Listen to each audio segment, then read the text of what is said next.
Pemasaran retail adalah unik. Salah satu yang harus kita perhatikan bagaimana kita tentang product knowledge.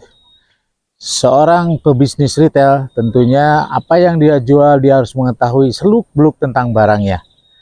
Jadi kalau misalnya customer-nya bertanya atau konsumennya bertanya apa fungsi produk ini, apa manfaat produk yang dia beli, tentunya kita dapat menerangkan dengan jelas. Itulah uniknya satu pemasaran retail.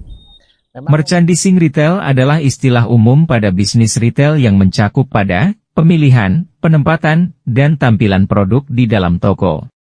Karena merchandising retail adalah konsep yang besar, di mana mungkin saja akan sulit untuk mengetahui dari mana memulainya.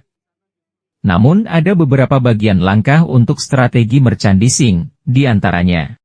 Karena merchandising retail adalah kunci pekerjaan strategis yang sangat penting, di mana mungkin saja akan sulit untuk mengetahui dari mana memulainya. Namun ada beberapa bagian langkah untuk strategi merchandising, di antaranya. Pertama, mulailah dengan target pelanggan. Pelaku retail perlu memahami pengalaman dari konsumen, idealnya, pelayanan yang terbaik untuk membuat konsumen puas. Pelaku bisnis, hendaknya dapat memposisikan sebagai konsumen, hal ini dimaksudkan dapat merasakan apa yang dibutuhkan oleh pelanggan. Apa yang konsumen harapkan saat masuk ke toko? Kemungkinan ekspektasi pelaku bisnis tidak jauh berbeda dengan konsumen. Kedua, layouts. Denah lantai toko akan jauh lebih penting daripada yang mungkin pelaku pikirkan pada awalnya. Denah lantai yang bagus tidak hanya memaksimalkan ruang yang tersedia tanpa sesak, tetapi juga menyediakan jalur yang mudah diikuti oleh konsumen sebagai navigasi atau alur toko, untuk meningkatkan kemungkinan konsumen menjadi pelanggan.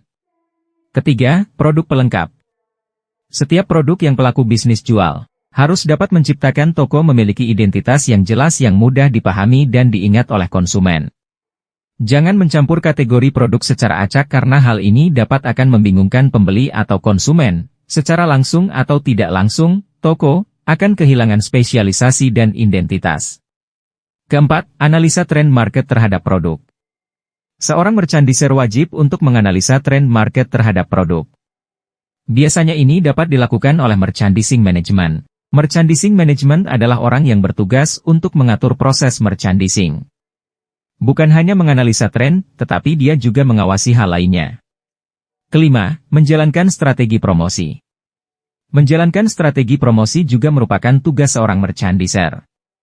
Dengan melakukan promosi dari segi produk maka penjualan dapat ditingkatkan, strategi promosi ini dapat dirancang oleh merchandising direktur.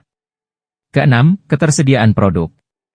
Merchandiser juga wajib mengetahui mana produk yang memerlukan stok lebih banyak dan mana stok yang dapat dikurangi. Dengan begitu stok toko dapat tertata, sehingga produk yang sering terjual tidak akan kehabisan dan yang kurang laku terjual tidak akan menumpuk terus. Juga diperhatikan visual merchandising. Ini sangat penting dalam bisnis retail. Pengertian visual merchandising adalah praktek mengatur dan menampilkan produk di ruang retail. Ini digunakan untuk menampilkan produk dan fitur-fiturnya, mendapatkan perhatian pelanggan, membuat pelanggan merasa nyaman dan mempromosikan penjualan. Visual merchandising merupakan metode efektif yang menggunakan berbagai komponen fisik untuk mencerminkan citra dan estetika merek, termasuk 1. Warna 2. Pencahayaan 3. Ruang 4. Suara 5. Suasana wangi ruangan 6. Teknologi. Kesimpulan. Dengan memperhatikan kegiatan merchandising ini, tentu akan membantu dalam meningkatkan penjualan dan kepuasan konsumen. Meskipun terdengar seperti hal remeh, namun, detail dari merchandising ini sangat banyak yang perlu diperhatikan. Dengan merchandising ini pun, toko dapat terlihat lebih rapi dan tertata. Tujuan dari merchandising hanya satu yaitu kepuasan pelanggan. Terima kasih teman sudah menyaksikan video tentang merchandising. Mudah-mudahan ini bisa bermanfaat buat teman-teman. Terima kasih.